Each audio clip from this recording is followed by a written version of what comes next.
ഒരു ദേശത്തെ ഇത്രമേൽ കണ്ണീരിലാഴ്ത്തിയ ഉരുൾപൊട്ടൽ നാം മറന്നിട്ടില്ല.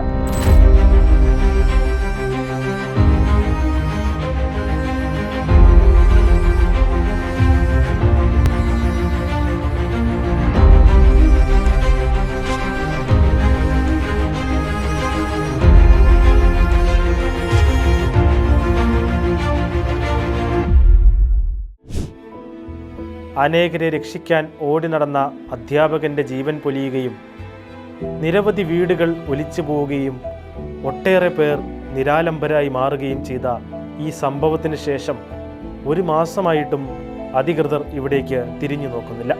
കോഴിക്കോട് ജില്ലയിലെ ക്രിസ്ത്യൻ ഭൂരിപക്ഷ പ്രദേശമായ വിലങ്ങാടിനോടാണ് സർക്കാരിൻ്റെ ഈ അവഗണന.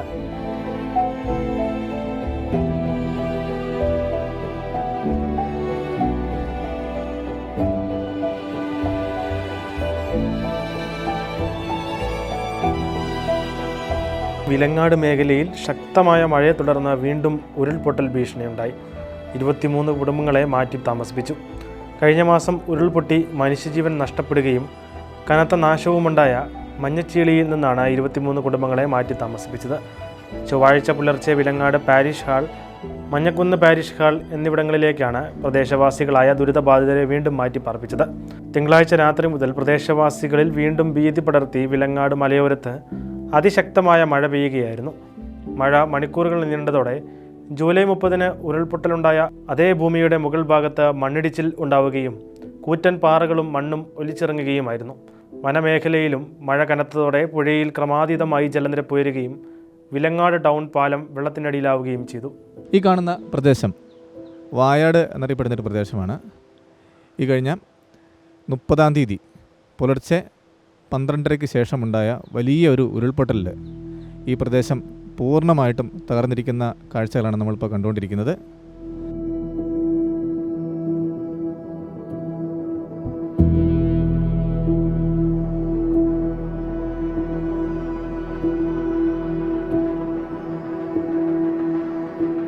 അതിഭീകരമായൊരു ഉരുൾപൊട്ടൽ വനത്തിൽ രൂപപ്പെടുകയും അത് ജനവാസ മേഖലകളെ പൂർണ്ണമായും തകർത്തുകൊണ്ട് ഒരുപാട് നാശനഷ്ടങ്ങൾ രൂപപ്പെടുത്തിക്കൊണ്ട് മുന്നോട്ട് പോവുകയും ചെയ്തു.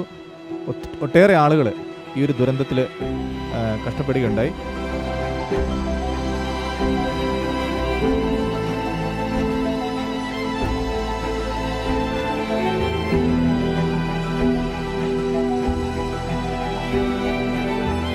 അഞ്ച് മന്ത്രിമാർ സന്ദർശിക്കുകയും വിലങ്ങാടും മഞ്ഞക്കുന്നും സംഭവിച്ച നഷ്ടങ്ങൾ തിരിച്ചറിയുകയും ചെയ്തതാണ്. വീട് നഷ്ടപ്പെട്ടവരുൾപ്പെടെയുള്ളവർക്ക് കണക്കുകളും കൃഷിഭൂമിയിലെ നഷ്ടവുമെല്ലാം സർക്കാരിന് കൈമാറിയെങ്കിലും ഇനി എന്ത് എന്ന ഉത്തരം ഇവർക്ക് ലഭിച്ചിട്ടില്ല. സമൃദ്ധമായ ഈ ദേശത്തിപ്പോൾ കണ്ണീരിൻ്റെ നനവ് മാത്രമേ ഉള്ളൂ. ഞാൻ എൻ്റെ പറമ്പിലാണ് നിൽക്കുന്നത്.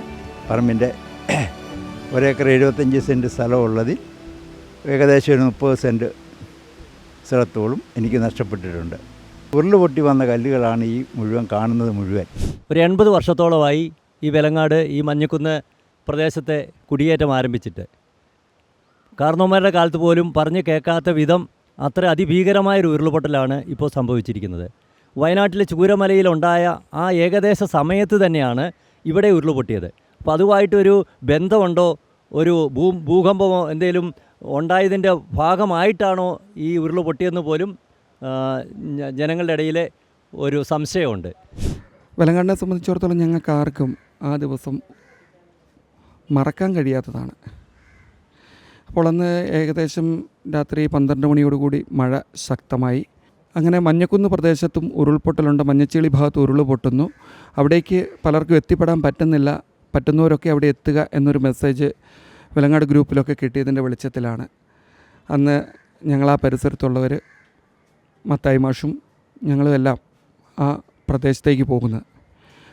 അപ്പം അപകട ഭീഷണിയിലായിരുന്ന ഏകദേശം 15ഓളം കുടുംബങ്ങളുണ്ടായിരുന്നു. അവരെല്ലാം ഒരു വീട്ടിൽ എത്തിക്കുവാൻ, പരമാവധി ആൾക്കാരെ ഒരു വീട്ടിലേക്ക് എത്തിക്കുവാൻ സാധിച്ചു. അത് കഴിഞ്ഞ് ഞങ്ങളൊരല്പം മുന്നോട്ട് നിൽക്കുന്ന ആ സമയത്ത് മുന്നിൽ നിൽക്കുന്ന റോഡിലൂടെ ഉരുൾ വരികയായിരുന്നു. എല്ലാവരും ഓടി മാറി. ആ കൂട്ടത്തിൽ മാഷ് മുന്നോട്ടോടി. ഞങ്ങളൊക്കെ താഴേക്ക് മറ്റൊരു വീട്ടിലേക്ക് ഓടി. മാഷ് സുരക്ഷിതമായിട്ടൊരു കടയിൽ അന്ന് കയറി. ആ കട സുരക്ഷിതമാണെന്നായിരുന്നു മാഷെന്ന് വിചാരിച്ചത്. പക്ഷേ എന്തോ അദ്ദേഹത്തെ അവിടുന്ന് ഇറങ്ങി വരുന്നതിന് മുമ്പ് തന്നെ രണ്ടാമത്തെ ഉരുൾ വരികയും മത്തായി മാഷിനെ ഞങ്ങൾക്ക് നഷ്ടപ്പെടുകയും ചെയ്തു. ഞങ്ങളുടെ എല്ലാ ഉറച്ച വിശ്വാസം എന്ന് പറയുന്നത് മാതാവിൻ്റെ ഒരു അത്ഭുതം തന്നെ, അമ്മയുടെ ഒരു സംരക്ഷണം തന്നെയാണ് ഞങ്ങളന്ന് അവിടെ നിന്ന് 40ഓളം പേര് അവിടെ നിന്ന് രക്ഷപ്പെട്ടു പോരുക. ഞങ്ങൾ അയൽവാസിയാണ്. ഞങ്ങളൊരു 11:30 മണിയോട് കൂടിയിട്ട് വർക്ക് തെളിഞ്ഞ് ഞങ്ങൾ ഉറങ്ങിക്കിടന്ന വർക്ക് തെളിഞ്ഞ് നോക്കുമ്പോൾ അപ്രതീക്ഷിതമായിട്ടുള്ളൊരു വെള്ളം കണ്ടു. ഭയങ്കര മഴയാന്ന് തോന്നി. അങ്ങനെ കുട്ടികളെ വിളിച്ച് ഞങ്ങൾ അടുത്തുള്ള മെമ്പറെ വിളിച്ചായിരുന്നു. മെമ്പറെ വിളിച്ചിട്ടപ്പം വരാൻ പറ്റൂല, അപ്പോൾ മഞ്ചേരി ഉരുൾ പൊട്ടിയെന്ന് പറഞ്ഞ് ഇങ്ങോട്ട് വരത്തില്ല, അപ്പോൾ നിങ്ങളേതൊരു വണ്ടിക്ക് മാറണമെന്ന് പറഞ്ഞ് മാറാൻ പറ്റിയില്ല. വേറെ വണ്ടിയൊന്നും ഇല്ലല്ലോ, വണ്ടി വരാൻ പറ്റൂല. അങ്ങനെ ഞങ്ങൾ അടുത്തുള്ള ഞങ്ങളുടെ മുകളിലുള്ള വീട്ടിലേക്ക് ഞങ്ങൾ കുട്ടികളെ കൊണ്ട് പോയി. അവിടെ മേലെ തൊട്ട് മുകളിലത്തെ വീട്ടുകാരെ വിളിച്ച് ഇവരൊക്കെ എന്ന് പറഞ്ഞു കഴിഞ്ഞാൽ അതിൻ്റെ തൊട്ട് മേലെയുള്ള വീട്ടിലേക്ക് ഇവർ മാറി. സൗണ്ടെല്ലാം കേട്ടുണ്ട്. അന്നേരം കുറച്ച് മുന്നറിയിപ്പ് കിട്ടിയോണ്ട് ഞങ്ങൾ ആളുകളെല്ലാം മാറി. ഞങ്ങൾ മാറി ഒരു അരമണിക്കൂറിന് ശേഷമാണ് ഉരുൾ ഞങ്ങളുടെ നിൽക്കുന്ന ആ വീടിൻ്റെ മുമ്പിലും പുറകിലും. ആ വീട് മാത്രം സംരക്ഷിച്ച് നമ്മളെ 11 ജീവൻ അവിടെ ഉണ്ടായിരുന്നു. ബാക്കി 35ഓളം വീട്ടുകാർ ഇവരെല്ലാം താമസിച്ച ഒരു 35ഓളം ആൾക്കാർ അവരും ഉണ്ടായിരുന്നു. അവരുടെയും തൊട്ട് മിറ്റം അടക്കം എടുത്തുപോയി. അവരും ജീവൻ രക്ഷപ്പെട്ട്. പിന്നെ തിരിഞ്ഞ് നേരം വെളുത്ത് നോക്കുമ്പോൾ നമ്മളെ നിന്ന സ്ഥലമോ അങ്ങനത്തെ വീടോ അങ്ങനത്തെ ഒന്നുമില്ല. എൻ്റെ വീട് 3/4 ഭാഗമേ പോയിട്ടുള്ളൂ, പക്ഷേ താമസമൊക്കെ നല്ല ഫുള്ള് എടുത്തുപോയി. അങ്ങനെയാണ് സംഭവിച്ചത്. നേരം വെളുത്ത് ഞങ്ങളെ ഇവിടുന്ന് രക്ഷാപ്രവർത്തകർ വന്നിട്ട് ഞങ്ങളെ കയറയിൽ കെട്ടി ഇപ്പുറത്ത് എത്തിച്ചാണ്, ഞാനും പിള്ളേരടക്കം. അടിച്ചിപ്പാറ പിന്നെ ഉരുൾപൊട്ടലുണ്ടായ സ്ഥലത്ത് നിന്ന് വരുന്നതാണ്. ഞങ്ങളിപ്പം ക്യാമ്പിലാണ് കഴിയുന്നത്.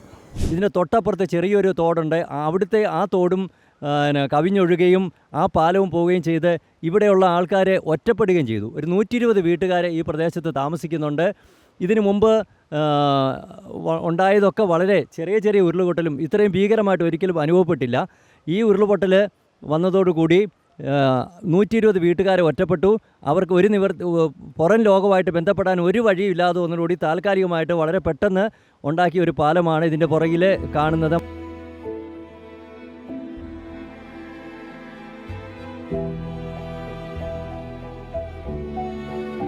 പുഴയിൽ അടിഞ്ഞുകൂടിയ മരങ്ങളും പാറക്കല്ലുകളും ഉടൻ നീക്കിയില്ലെങ്കിൽ കനത്ത മഴയിൽ മറ്റൊരു പ്രളയം കൂടി സംഭവിക്കാൻ സാധ്യതയുണ്ടെന്നാണ് ഉന്നതതല യോഗത്തിലും സർവകക്ഷി യോഗത്തിലുമെല്ലാം അഭിപ്രായം ഉയർന്നത്.